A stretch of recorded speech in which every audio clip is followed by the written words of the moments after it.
pékélépékèlé arúgbó jẹ gbèsè ta ni ó bá san. Pékélépékèlé arúgbó jẹ gbèsè ta ni ó bá san. Ṣé wọ́n túbọ̀ ń fọ́ àwọn èèyàn wa yìí lójú inú ni? Béèyàn kan bá sọ nǹkan fún yàn, béèyàn kan bá sọ pé báyìí ni nǹkan, ṣé bóyá kéèyàn ó rò ó láròtúnrò, kéèyàn ó gbé wò, kéèyàn ó tún gbé wò.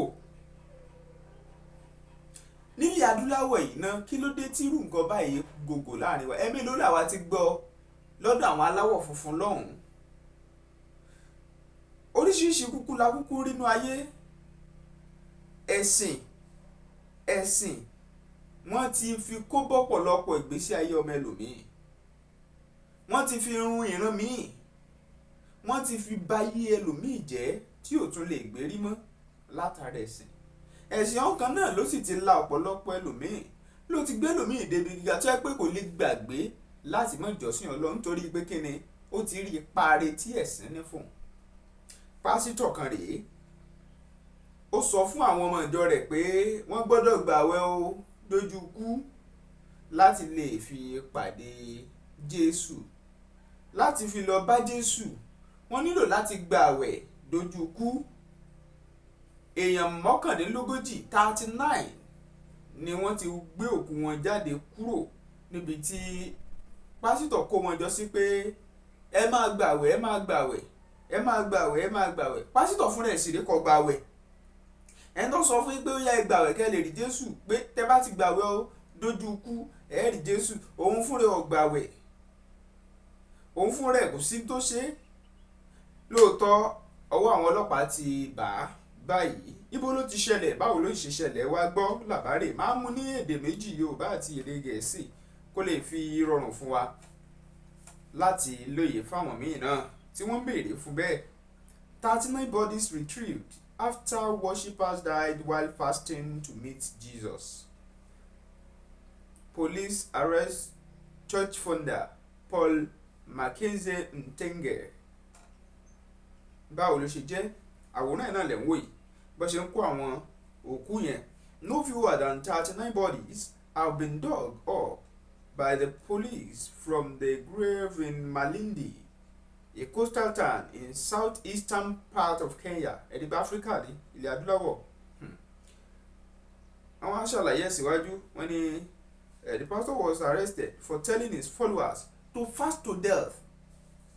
The victims were some members of the Good News International Church who starved to death in botched bids to meet Jesus Christ in heaven as instructed them by the church leader. Kéèyàn ní kẹ́ ẹ lọ gba àwẹ̀ lójú ikú, sóhun fún rẹ̀ gan ti kọ́kọ́ ṣe. Ó ṣe pàtàkì, wọ́n ní sọ ṣe é rí. Aláwùsá tó bá fẹ́ ta oògùn kan fún ìyàwó yìí sọ pé sọ ṣe é rí. The Daily Crucible had reported earlier on April 14 that 4 people were discovered dead and almost a dozen others hospitalized in Kenya coastal Kilifi country after being rescued while waiting the imminent end of the world. The online news medium reported further that the Kenya police found the group of worshippers in the forest in Ogbodokowansi, where they had been living for several days after being told by a local preacher to fast while waiting to meet Jesus. The authorities at the time said they rescued 11 people. 6 of them were emaciated and in critical condition.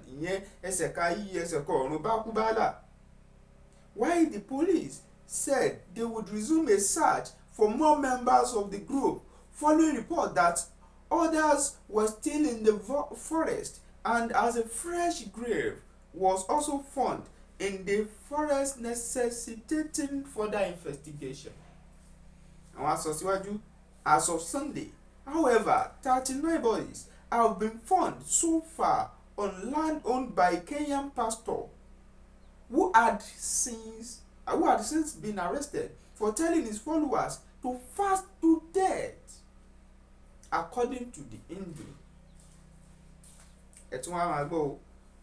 Malindi Sub-Country Police, Chief John Kemboy, said more shallow graves have yet to be dug up on the land belonging to Pastor Paul Mackenzie, who was arrested on April 14 over links to cultism. The total death toll is 43 lápapọ̀ báyìí. Kì í kàn ṣe 33 ni wọ́n ti pẹ̀lú àwọn tí wọ́n ti kọ́kọ́ rí tẹ́lẹ̀ tá máa kó papọ̀ ó jẹ́ 43. Ìyẹn lé o. According to because a further 4 people died after they and others were discovered starving at the Good News International Church last week. Police have asked the court to allow them to hold Mackenzie longer as investigations into the death of his followers continue. Ilé ẹjọ́ ẹ jẹ́ kí pásítọ̀ yìí sì wà lọ́dọ̀ wa. A fẹ́ wádìí ẹ̀ délẹ̀délẹ̀ ká lè ṣèwádìí tó yẹ ká ṣe tán pátápátá ká tó tẹ̀síwájú nínú ìgbẹ́jọ́ ẹ̀. The Hindu reported that a tip-off from members of the public led police to raid the pastor property in Malindi, where they found 15 emaciated persons, including 4 who later died. The followers said they were starving on the pastor's instructions in order to meet Jesus. Police had been told there were dozens of shallow graves spread across Mackenzie farm, and digging started on Friday.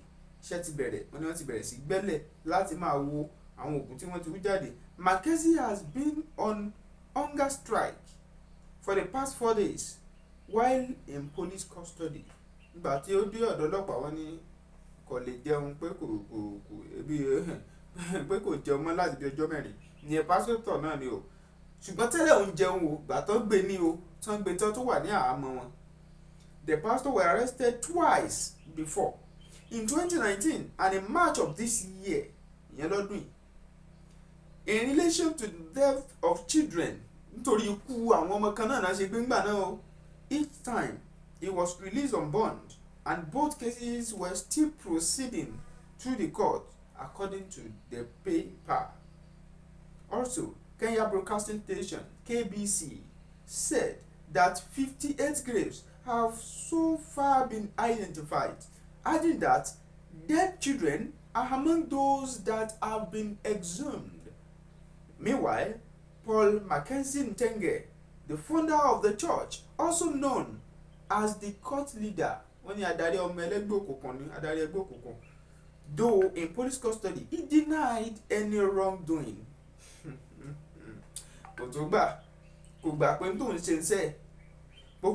Ntege was arrested on April 15 after 4 bodies suspected of having starved themselves to death were discovered by the police. The preacher was said to have instructed his congregation to starve themselves in order to meet Jesus.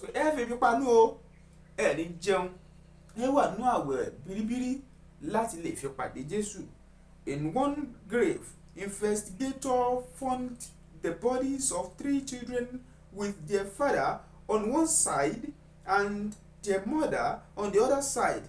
Another grave contained the bodies of a woman and a girl, both facing each other.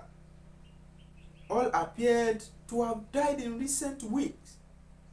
A police source told AFP news agency police have identified at least 58 suspected graves on the grounds of the God News International Church,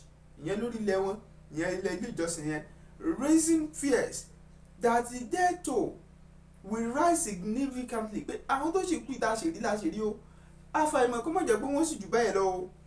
One Kenyan media outlet reported that more than 100 people have been buried in the grave.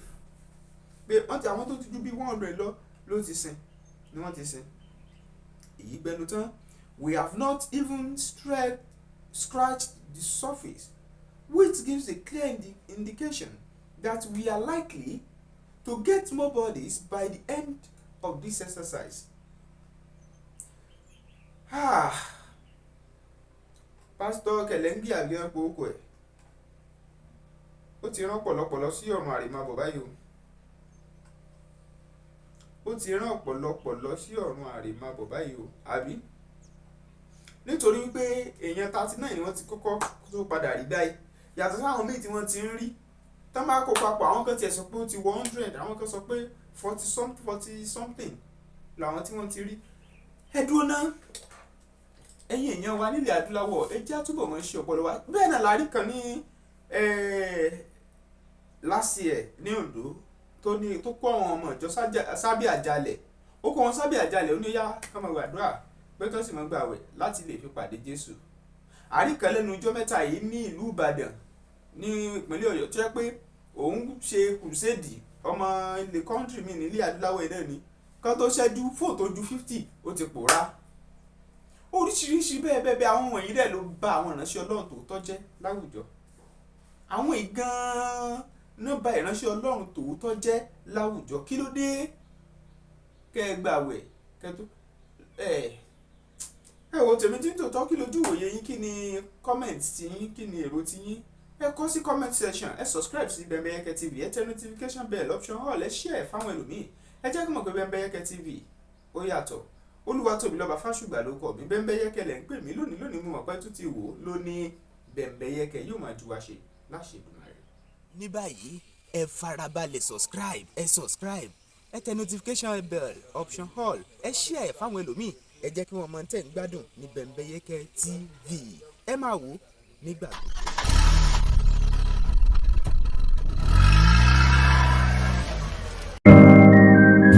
Flash Express Logistics Services has gone far, even beyond your imagination, to serve you better in Ibadan and beyond.